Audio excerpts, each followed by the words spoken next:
எல்லோருக்கும் வணக்கம் நேயர்களே. இந்த வீடியோவில் ரொம்பவே ஒரு அதிர்ச்சிகரமான விஷயத்தை பற்றி தெரிந்து கொள்ளப் போகிறோம். சற்று முன் பார்த்தீங்கன்னா ஜெயம் ரவி உடைய குடும்பத்தை பற்றி ஒரு முக்கியமான தகவல் வெளியாகி இருக்குது. அதாவது ஜெயம் ரவி அவர்கள் ரகசிய கேமரா தன்னுடைய வீட்டில் பொருத்தி இருக்கிறாரு. அதன் பிறகு நடந்த பல விஷயங்களை பார்த்த பிறகு தான் ஜெயம் ரவிக்கும் ஆர்த்திக்கும் சண்டைகள் பெரிதாக இருக்கிற பல அதிர்ச்சிகரமான விஷயங்கள் வெளியாகி இருக்குது. அந்த குறிப்பிட்ட தகவலில் என்ன இருக்குது, ஜெயம் ரவி அவர்கள் ரகசிய கேமரா மூலமாக அவங்களுடைய முன்னாள் மனைவி என்ன பண்ணியிருக்கிறாங்கன்னு இவர் பார்த்துருக்கிறாரு. இப்படிப்பட்ட பல அதிர்ச்சிகரமான ரகசிய தகவலை பற்றி இந்த வீடியோவில் நம்ம தெரிந்து கொள்ளப் போகிறோம். கண்டிப்பாக இந்த ஒரு குறிப்பிட்ட தகவல் உங்களை மிக பெரும் அளவுக்கு அதிர்ச்சிக்குள்ளாக்கும். வாங்க வீடியோக்குள்ளே போகலாம். நம்முடைய சேனலுக்கு நீங்கள் புதியவராக இருந்தால் மறக்காமல் சப்ஸ்கிரைப் பண்ணிட்டுங்க. நேயர்களே, ஒரு சில வாரங்களுக்கு முன்னாடி ஜெயம் ரவி அவர்கள் ஒரு இன்டர்வியூ கொடுத்துருந்தார். அந்த ஒரு குறிப்பிட்ட இன்டர்வியூ மிக பெரும் அளவுக்கு அதிர்ச்சியை ஏற்படுத்தியிருந்துச்சு. அதற்கு முக்கியமான காரணம் என்ன அப்படின்னு பார்த்தீங்கன்னா, நம்முடைய தமிழ் இண்டஸ்ட்ரியில் ஜெயம் ரவி அவர்கள் ஒரு மதிக்கத்தக்க எந்த ஒரு ஹேட்டர்ஸுமே இல்லாமல், எந்த ஒரு சின்ன பிளாக் மார்க்குமே இல்லாத இருந்த ஒரு நடிகர். அவர் இன்றைக்கி ஒரு பேட்டி கொடுக்குறாரு. அதில் கத்துறாரு, தனக்கு தான் ரத்த வாந்தி எடுக்கிறேன், அதற்கு என்னுடைய முன்னாள் மனைவி பிளாக் மேஜிக் எனக்கு பண்ணி வச்சுட்டா அப்படிங்கிற மாதிரியும், என் கையில் ₹1 காசு இல்லை, என்கிட்ட ஒரு சொந்த வீடு கூட கிடையாது, ஒரு கம்பெனி ஆர்டிஸ்ட்டாக தான் இத்தனை நாள் நான் நடிச்சுக்கிட்டு இருந்தேன், நான் ஒரு படத்தை கூட நான் சூஸ் பண்ணல, அதையெல்லாம் என்னுடைய முன்னாள் மனைவியும் மாமியாரும் சேர்ந்து ஒரு கம்பெனி ஆர்டிஸ்ட் மாதிரி என்னை பண்ணிட்டாங்க. அதனால தான் நான் நிறைய தடவை நல்ல கதைகளை தேர்ந்தெடுக்காமல் இவங்க எங்கேயாவது போய் கமிட் ஆகிட்டு காசு வாங்கி வச்சுருவாங்க, அவங்களுக்கோசரம் நடித்து கொடுத்துட்டு இருந்தேன். என் மகனை பார்க்க விட மாட்டேங்கிறாங்க, என் கனிஷான்னு ஒரு பொண்ணு இருந்தால் அவளையும் துரத்தி விட்டுட்டாங்க, டைவர்ஸ் கொடுக்க மாட்டேங்கிறாங்க, இழுத்தடிக்கிறாங்க, நான் சாகணும்னு நினைக்கிறாங்க அப்படின்னு அவர் கொடுத்த பேட்டி மிக பெரும் அளவுக்கு எல்லாருமே மனசு கவலை ஏற்படுத்தியிருந்துச்சு.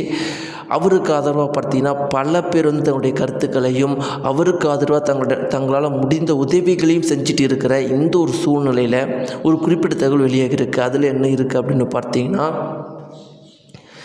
ஜெயம் ரவி அவர்கள் ஒரு 5-6 வருடங்களுக்கு முன்னாடியே வீட்டில் கேமரா வச்சுட்டாராம். அதற்கு சின்ன ஒரு சில விஷயத்துக்காக தான் அப்படி ஆரம்பித்தாராம். அதாவது எப்போ அவர் இரவு வீட்டுக்கு வந்தாலும் அவங்களுடைய மனைவி சாப்பாடு கிடையாது, சாப்பாடு இல்லை, நாங்களே சாப்பிடலை, வெளியே தான் சாப்பிட்டுட்டு வந்தோம் அப்படின்னு சொல்லிட்டு வாங்கலாம்.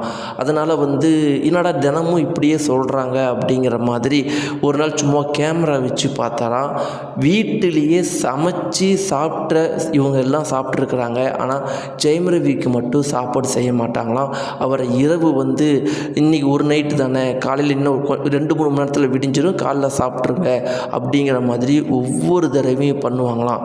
இன்னொரு தடவை பார்த்தீங்கன்னா ஆர்த்தியோடைய அம்மா அடிக்கடி வீட்டுக்கு வருவாங்களாம். அது அந்த வீட்டில் இருக்கிற வேலைக்காரங்க கூட சொல்லுவாங்களாம். இது குறித்து ஜெயம் ரவி அவர்கள் அம்மா வந்தாங்களா அப்படின்னு கேட்கும்போது இல்லை வரவே இல்லைங்கிறது தான் சொல்லுவாங்களாம். அந்த சீக்ரெட் கேமராவில் பார்க்கும்போது டெய்லி அவங்க அம்மா வருவாங்களாம், நிறைய நேரம் பேசிட்டு தான் போயிட்டுருக்குறாங்களாம். ஆனால் இப்படி ஒவ்வொரு சின்ன சின்ன விஷயங்களையும் ஆர்த்தி மறைக்கிறத பற்றி ஜெயம் ரவி அவர்கள் கேட்க கடைசியில் அது பெரிய பிரச்சனையில் போய் முடிஞ்சிருக்குதான். இப்படி மாதிரி அந்த குறிப்பிட்ட தகவல் இருக்குது. அதே மாதிரி இன்னும் பல ரகசியங்கள் சம்மந்தப்பட்ட விஷயங்கள் வெளியே வராமல் இருக்குதான்.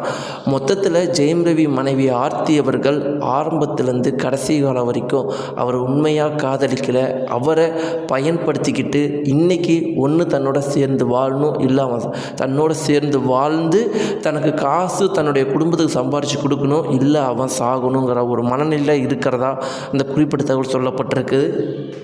நேயர்களே, இதை பற்றி நீங்கள் என்ன நினைக்கிறீங்க? உங்களுடைய கருத்துக்கள் என்ன? மறக்காமல் கமெண்ட் பாக்ஸில் தெரிவிங்க. அதாவது ஜெயம் ரவியுடைய மனைவி இப்படியெல்லாம் பண்ணுறதுக்கு காரணம் என்ன? முதல்ல அவங்களே கையை அறுத்துப்பன்னு சொல்லி கல்யாணம் பண்ண வச்சுட்டு இன்றைக்கி எனக்கு படம் நடித்து கொடு, இல்லை நான் உனக்கு டைவர்ஸ் கொடுக்க மாட்டேன், நீ செத்தா கூட எனக்கு கவலை இல்லைன்னு இப்படி ஒரு நிலைமைக்கு மாறி இருக்கிறாங்க. இதற்கு பின்னாடி என்ன காரணம், உண்மையான காரணம்னு உங்களுடைய கருத்துக்களை மறக்காமல் கமெண்ட் பாக்ஸில் தெரிவிங்க. நன்றி.